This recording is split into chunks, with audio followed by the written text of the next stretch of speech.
So your risk register is a document where results of risk analysis, risk identification, risk planning, this is where they are recorded. So when we talk of risk identification, we say a risk event may occur. When the risk event occurs, it causes an impact. There's something. There's a significance. It causes something definitely when the risk event occurs. Either losing money or making money, losing something or gaining something.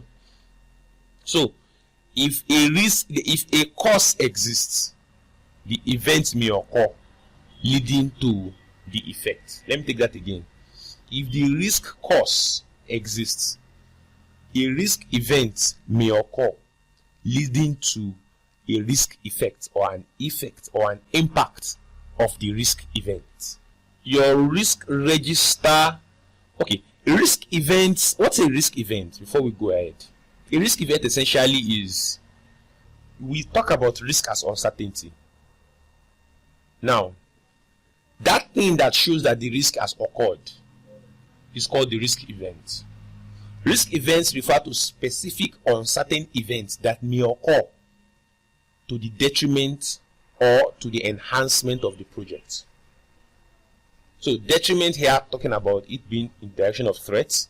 Enhancement here talking about opportunities.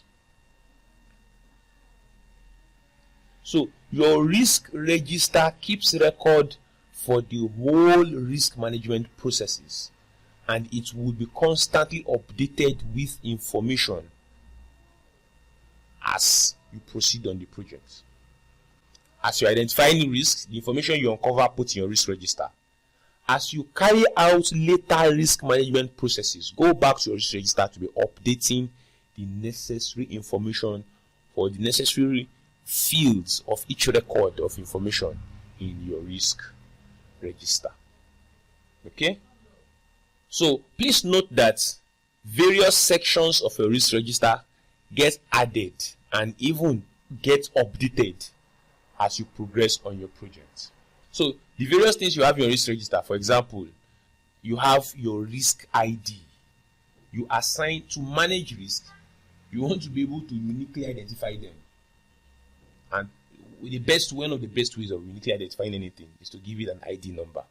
So you give your risk event. Remember, we discussed risk event earlier.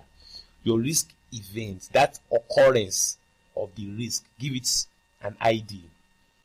And then you rank your risk. By the time you are ranking your risk, now we are identifying.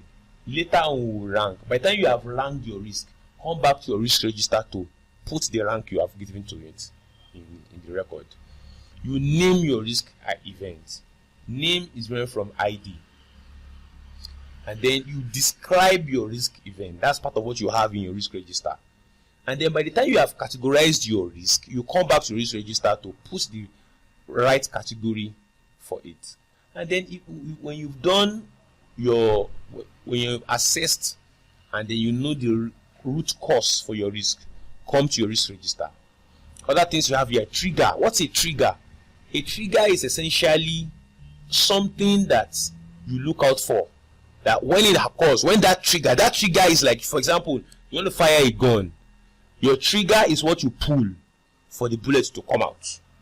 So your trigger is that thing that occurs, after which that risk would occur, or that signifies that the risk event has occurred or is occurring. So every risk has a trigger. So triggers are like indicators or symptoms of actual risk events. So part of the risk register also, you want to put potential responses to each risk. And then the risk owner. I explained earlier that every risk event needs to be assigned to a risk owner. The risk owner is that person who owns the risk, takes responsibility for the risk. So part of the responsibility that the owner is taking is, you want to know the trigger, you want to look out for the trigger, And then once the trigger occurs, you want the risk response strategies that have been decided to use, you want to fire them up. Okay, so part of the risk register also probability and impact for each risk occurring. By the time you have done your risk analysis and you have your figures, or either subjective or objective figures, you want to come back to your risk register to update. And then the status of each risk. Please understand that you are consistently checking the status of your risk as you move on the project. Because status information about risk is not static information. It's not static. There's a particular risk that might be analyzed to be low priority as at maybe in the morning, and then by afternoon it has become critical level risk. So you want to take care of all of these things well. And then when you do, as the status is changing, you are coming back to your risk register to update.